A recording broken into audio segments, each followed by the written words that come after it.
बिस्मिल्लाहिर्रहमानिर्रहीम। अस्सलाम वालेकुम और न्यूज़ के साथ मैं हूं सना हुसैन। चलते हैं खबरों की जानिब। मलिक नदीम की रिपोर्ट के मुताबिक 4 फरवरी 2025 को रावलपिंडी में जनरल हेडक्वार्टर्स GHQ में 267वीं कोर कमांडरों की कॉन्फ्रेंस की सदारत करने वाले army staff general Asim Munir की चीफ ISPR फरम ने इस बात की तस्दीक की है कि किसी को भी बलोचिस्तान के अमन को रोकने की इजाज़त नहीं है। फौज ने पाकिस्तान के खिलाफ किसी भी हिंदुस्तानी गलतफहमी को जवाब देने का अहद किया है।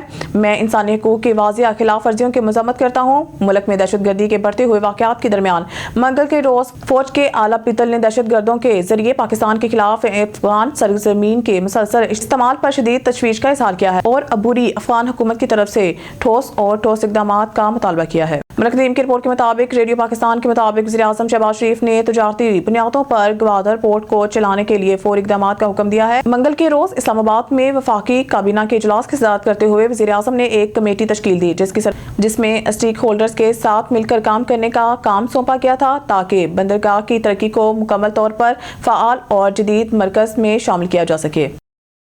मलिक नदीम की रिपोर्ट के मुताबिक वज़ीर-ए-आज़म शहबाज शरीफ ने जिनाह स्क्वायर अंडरपास प्रोजेक्ट का इफ्तिताह किया जो रिकॉर्ड 27 दिन में मुकम्मल हुआ था। इस मंसूबे का मकसद ट्रैफिक की भीड़ को खत्म करना, वक्त और ईंधन की बचत करना और दारुल हुकूमत में माहौलियाती आलूदगी को कम करना है।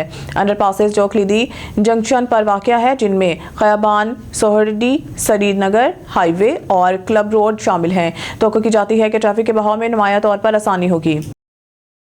नदीम की रिपोर्ट के मुताबिक इलेक्ट्रॉनिक क्राइम्स एक्ट PECA की रोकथाम में हालिया तरमीम को चैलेंज करते हुए पाकिस्तान की सुप्रीम कोर्ट में दरख्वास्त दायर की गई है जिसमें आज़ादी इज़हार और इंसानी हकूक़ पर इनके असरात पर खदशात का हवाला दिया गया है। मोहम्मद काइम खान के जरिए दायर शहरी के जरिए मुंतकिल होने वाली इस दरख्वास्त ने एपिक्स अदालत में जोर दिया कि वो इन तरमीम को खत्म कर दें और इन्हें मकनन्ना के आइन अख्तियार के लिए इंतहाई वारिस करार दें। इस दरख्वास्त में हालिया तब्दीलियों और पेका के असल कानून दोनों का मुकम्मल अदालती जायजा लेने की भी कोशिश की गई है जिसमें ये इस्तदलाल किया गया है कि वो बुनियादी आज़ादियों की खिलाफ वर्जी करते हैं।